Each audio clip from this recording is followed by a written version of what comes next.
This is presented by HBS Connect, Japanese freight forwarder in Japan. Hello, this is Iino. Today I will share the mid-May 2025 logistics news. We'll cover 3 updates regarding the temporary ceasefire in the U.S.-China tariff war and the latest developments on Trump-era tariffs. Let's dive in. U.S. exporters face a growing number of order cancellations from Chinese buyers. It has come to light that Chinese buyers are increasingly canceling orders for exports from the United States to China. As trade friction between the two countries resurfaces, the impact is becoming more visible at the logistics level. Typically, the main flow on the Trans-Pacific route is from China to the U.S., but what's notable this time is the reverse. Exports from the U.S. are in the spotlight. According to a logistics company based in New York, 250 containers scheduled for export to China have already been canceled. Additionally, bookings for U.S. to China exports during the week of April 8th to 15th dropped 5.4% compared to the previous week. In particular, low-margin cargo cannot absorb the added cost from tariff increases, resulting in a wave of cancellations.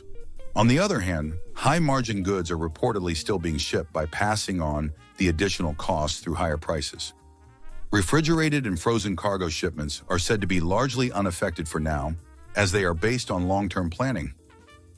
While the U.S. and China continue to impose tariffs on each other, some countries have been granted a 90-day tariff grace period.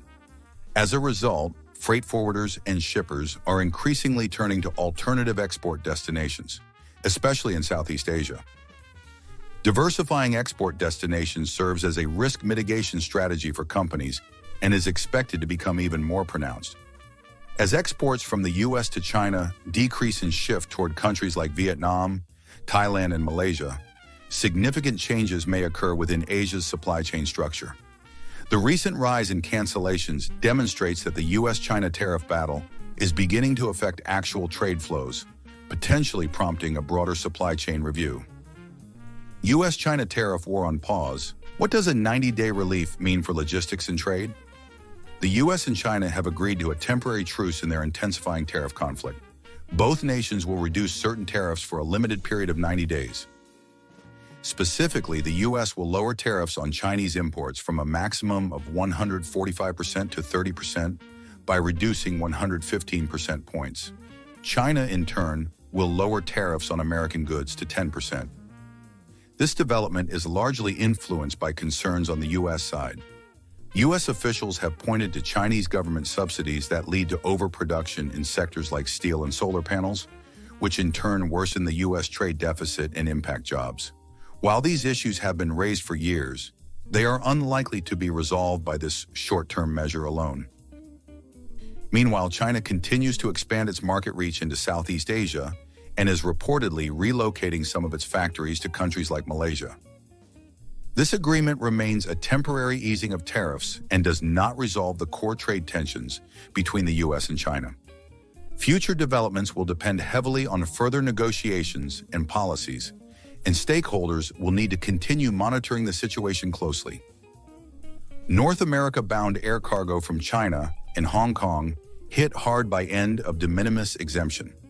The U.S. government has announced that it will end the de minimis rule, a duty exemption for low-value shipments from China and Hong Kong, as of May 2nd, 2025. This means that goods declared at under $800 will now be subject to duties. Until now, this exemption enabled the flow of low-cost small packages from China and Hong Kong to the U.S., especially through e-commerce platforms. From 2022 to 2024, the number of shipments under this de minimis rule is said to have doubled. For fast-growing Chinese e-commerce giants like Temu and Shein, this change will be a major blow.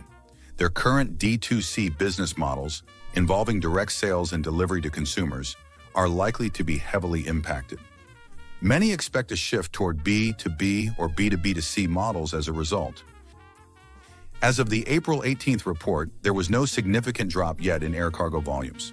However, the impact is expected to be unavoidable. North America-bound air cargo, especially e-commerce related, will face higher costs and more complex customs procedures, raising concerns about ripple effects across the industry. This measure could mark a major turning point for low-cost air shipments from China and Hong Kong, requiring logistics, customs, and sales strategies to be restructured. As shown in today's update, tariff-related policies between the U.S. and China are already having a direct impact on the logistics field. From rising cancellations to increased costs due to policy changes, businesses must respond quickly. Going forward, companies will need to monitor international developments and remain flexible with their supply chain strategies. We'll continue to provide clear updates on logistics news. That's all for today. Thank you very much. In this channel, I explain about international logistics knowledge for your better understanding. I hope this video will be a good support for your logistics job.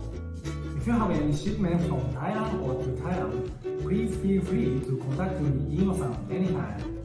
Also, I'm very motivated to keep updating this video. If you subscribe, press good or comment anything. Well, thank you. See you next time.